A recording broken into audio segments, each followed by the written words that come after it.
बिल्कुल भी और नजर नहीं आता, तो अब डिसअपॉइंटमेंट तो होगा ही आपको। टेंशन को इतनी जल्दी एनालिसिस करना बहुत तो जब ये फ्रेम पे जाता है तब फ्रेम की स्ट्रेंथ आती है। नमस्कार दोस्तों, मेरा नाम है रितेश और आप देख रहे हैं speed 16। So guys, thank you for your love and support. आज का जो वीडियो बेहद खास है उन लोगों के लिए जो ट्राइबर खरीदना चाहते हैं या खरीदने की सोच रहे हैं, जिनके पास ट्राइबर है। तो बहुत ही इंफॉर्मेटिव वीडियो है आज का। इसमें मैं बताऊंगा आपको कि ट्राइबर सेफ कार है या नहीं है। कंक्लूजन आपको दूंगा कि किन लोगों को ये खरीदनी चाहिए, किन को नहीं खरीदनी चाहिए, और सेफ्टी किस हद तक इसकी सेफ्टी है। इसके अलावा ये भी बताऊंगा कि कंफर्ट वाइज कैसी है, फ्यूल इकोनॉमी कैसी है, और इसका जो प्रोडक्ट है, अंदर के प्लास्टिक बॉडी है, जो अदर पार्ट है, सस्पेंशन है, वो किस तरीके का है, वो क्वालिटी में कोई कॉम्प्रोमाइज़ हुआ है इसकी प्राइसिंग को लेके, या कुछ और कंपनी की तरफ से हुआ है। वो सारी इंफॉर्मेशन आपको आज की इस वीडियो में मिलेगी। बहुत ही इंटरेस्टिंग वीडियो होने वाला है, कोई भी आप पॉइंट मिस मत करिएगा।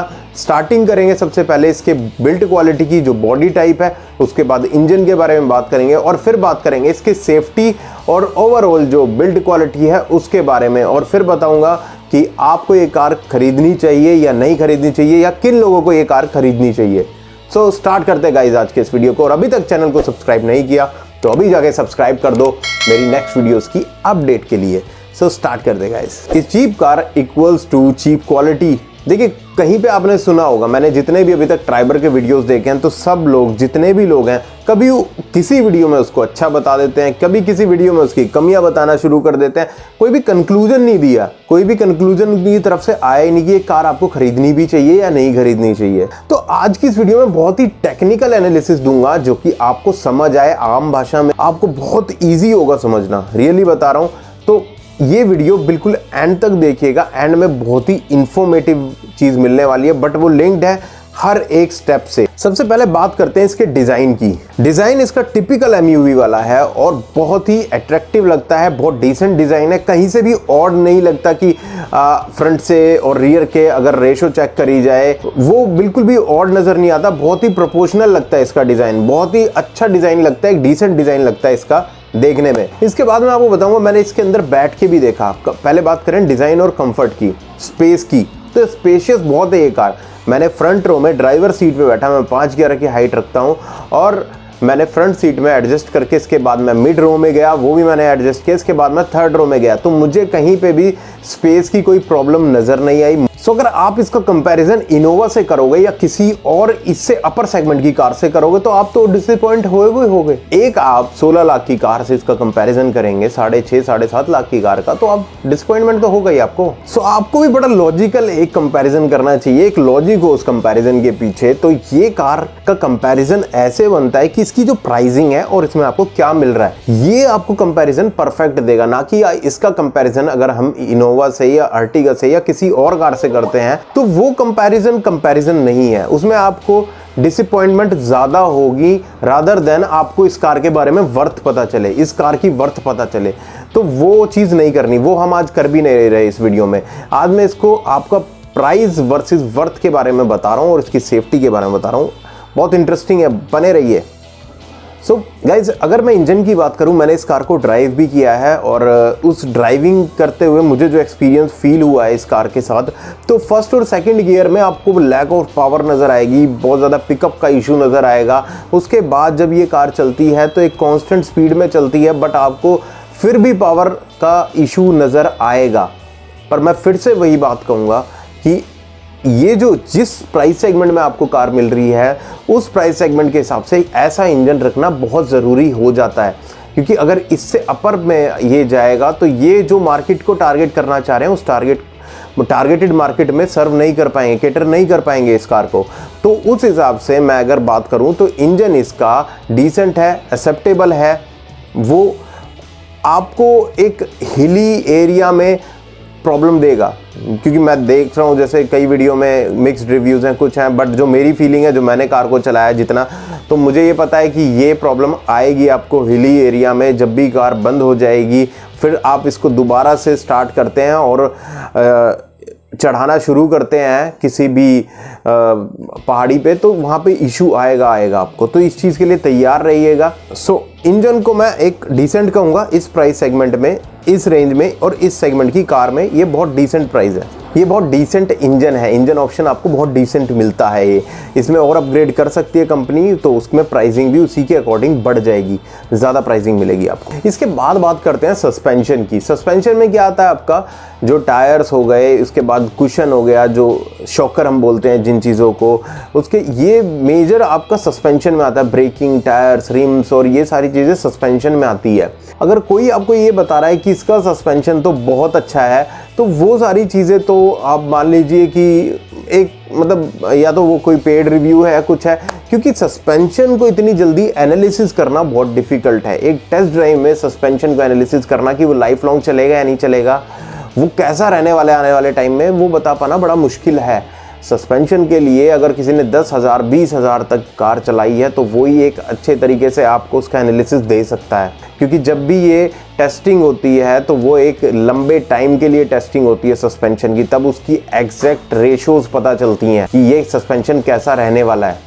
तो यहाँ पे एक सिंपल एक ये चीज़ आपको बताई जा सकती है, स्मूथ है या नहीं है, बस वो चीज़ है। तो स्मूथ है सस्पेंशन में, कोई ऐसा मुझे स्मूथनेस की कमी नज़र नहीं आई। लाइफ लॉन्ग कैसा रहेगा वो तो एक लंबी टेस्टिंग के बाद ही पता चल पाएगा। मैं आपको ऐसे रिव्यूज़ नहीं दे सकता जो कि पेड हो। इस चैनल पे आपको कोई भी पेड रिव्यूज़ नहीं मिलेगा, ये मैं आपको बता दूं, और आने वाले वक्त में भी मैं कोई आपको पेड रिव्यूज़ नहीं दूंगा इस चैनल पे। जो होगा बिल्कुल सिंपल होगा, लॉजिकल होगा, जो होगा वो आपके सामने बताऊंगा। तो ये आप ट्रस्ट कर सकते हैं इस चैनल पे कि आपको वही मिलेगा जो एग्जैक्टली मैं ऑब्जर्व करूंगा अपनी टेक्निकलिटी के हिसाब से, लॉजिक्स के हिसाब से और प्रैक्टिकलिटी के हिसाब से। वो सब कुछ आपको इस चैनल पे मिलने वाला है। सो गाइस सब्सक्राइब कर दो फिर जल्दी से।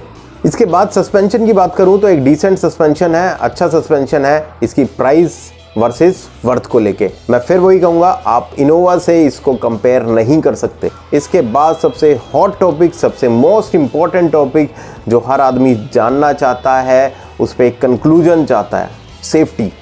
क्या ये कार सेफ़ है? इसकी बिल्ड क्वालिटी सेफ़ है? ये बहुत इम्पॉर्टेंट हो चुका है हर आदमी के लिए जो ट्राइबर खरीदने जा रहा है। तो गाइज़ आज मैं बहुत अच्छा आपको एक लॉजिक देने वाला हूँ इस वीडियो में। आप जैसा स्क्रीन पे भी देख सकते हैं, स्क्रीन पे आप देखिए, मैंने जब मैं कार को पहुंचा, मैंने सबसे पहले बोनट को ओपन कराया। मैंने वहाँ पे बोनट को ओपन करा के इस चीज़ से पहले मैं आपको पहले ये बता दूं कि एग्जैक्टली सेफ्टी है क्या कार के अंदर, किन वजह से सेफ्टी आपको मिलती है। दो चीज़ों पे माउंट होता है पूरा जो स्ट्रक्चर है कार का, एक तो फ्रेम पे और एक चेसिस पे। चेसिस जो है, चेसिस पे आपके जितने टायर्स हैं, ब्रेक हैं, सस्पेंशन है, ये सारी चीज़ें उस पर माउंट होती है फ्रेम चेसिस पे। इसके अलावा फ्रेम पे जो माउंट हो रहा है वो सारे बॉडी पार्ट्स, BIW पार्ट्स, ये सारी चीज़ें यहाँ पे माउंट हो रही है। आप स्क्रीन पे भी देख सकते हैं, मैं एरो से आपको डिनोट कर रहा हूँ। तो गाइज होता क्या है, जब सबसे पहला इम्पैक्ट पड़ता है तो आपका वो चेसिस जो एरिया है, चेसिस का जो फ्रंट पाइप है, फ्रंट क्लोजन जब होता है तो वहाँ पे इम्पैक्ट आता है। उसके बाद ये फ्रेम पे जाता है। तो जब ये फ्रेम पे जाता है तब फ्रेम की स्ट्रेंथ आती है, चेसिस की स्ट्रेंथ आती है, बहुत ज़्यादा इंपॉर्टेंट है। पर जब मैंने जब इसका बोनट ओपन किया तो मैं थोड़ा सा डिसअपॉइंट हुआ। जी हाँ, मैं थोड़ा सा डिसअपॉइंट हुआ। उसमें क्या था, जब मैंने इसके सारी थिकनेस चेक करी वहाँ पे जो फ्रेम की लगी हुई थी, तो मैंने पाया कि जो नॉर्मली थिकनेस यूज़ होती है मार्केट में, जो मोटाई जो है शीट की, लॉकिंग की, लैचेस की, और इसके अलावा जो आपके हिंजेस हैं उनकी, रिइंफोर्समेंट की, तो वो मुझे नॉर्मल रिकमेंडेड जो थिकनेसेस होती हैं मुझे उससे कम नज़र आई। वो उस वक्त मेरे पास कोई मेजरिंग इंस्ट्रूमेंट नहीं था, वर्नियर कैलिपर तो नहीं, तो मैं आपको एग्जैक्ट थिकनेस भी वो बता देता। बट अगर मैं नेक्ड आई की बात करूँ तो मुझे अदर कार से, मैंने डस्टर का भी आपको दिखाता हूँ, डस्टर की थिकनेस आप देख सकते हैं, और ये सामने आपके ट्राइबर की है। तो ट्राइबर की थिकनेस मुझे काफ़ी कम नज़र आई, काफ़ी नहीं मतलब थोड़ी कम नज़र आई, और उसके मुकाबले, डस्टर के मुकाबले, या मैं और अदर किसी कार की बात करूं, फिर वही पॉइंट आ जाता है कि प्राइस वर्सेस वर्थ का। बट सेफ्टी बहुत ज़्यादा इंपॉर्टेंट है। आप हर चीज़ में कॉम्प्रोमाइज़ कर सकते हो, सेफ्टी में कॉम्प्रोमाइज़ थोड़ा सा मुश्किल हो जाता है, एक लॉजिकल नहीं होता। तो यहाँ पे आपको क्या ध्यान रखना है, सबसे इंपॉर्टेंट चीज़ जो मैं आपको बताऊँ, अगर आप ट्राइबर खरीदने वाले हो, तो आपको ये मतलब एक अपने आप से प्रॉमिस करना होगा कि आप अगर इस कार को चला रहे हैं तो आप 50 to 60 से मैक्सिमम ज़्यादा इसको कार को नहीं चलाएंगे। तो थोड़ा मुश्किल भी होता है, बट ये कार तब तक आपके लिए सेफ है जब तक आप इसको एक सर्टेन लिमिट तक चला रहे हैं, सर्टेन स्पीड तक चला रहे हैं, और किस जगह पे चला रहे हैं, बहुत सारे फैक्टर्स आ जाते हैं। क्योंकि जब आपकी स्पीड बढ़ेगी, जो ग्लोबल एनकैप भी टेस्टिंग करता है वो 50 to 60 की स्पीड पे करता है। तो आप ये खुद समझिए, जो क्रैश टेस्ट भी आपको करके दिया जा रहा है वो एक सर्टेन लिमिट तक करके दिया जा रहा है। अगर आप इसको हाईवे पे लेके चले जाते हैं, हाईवे पे आप इसको 100 रन करते हैं, 80 रन करते हैं, तो एक मैक्सिमम डैमेज होगा, मैक्सिमम इंजरीज होंगी और पता नहीं क्या हो जाए। तो ये चीज़ें इस कार के साथ ही नहीं, सभी कार के साथ है। एक उसको सर्टेन लिमिट तक ही चलाना चाहिए। जो मेरी रिकमेंडेशन है, ये कार एक सिटी के हिसाब से बनी हुई है, एक सर्टेन लिमिट तक स्पीड के लिए बनी हुई है।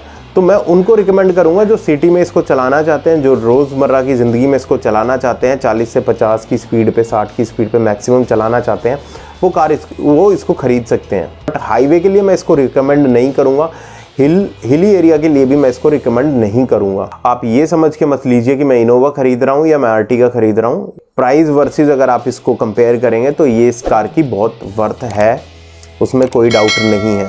सो गाइस, अगर वीडियो आपको अच्छा लगा तो प्लीज़ लाइक कर दें और सब्सक्राइब ज़रूर कर दें। थैंक यू, धन्यवाद। जय हिंद, जय भारत।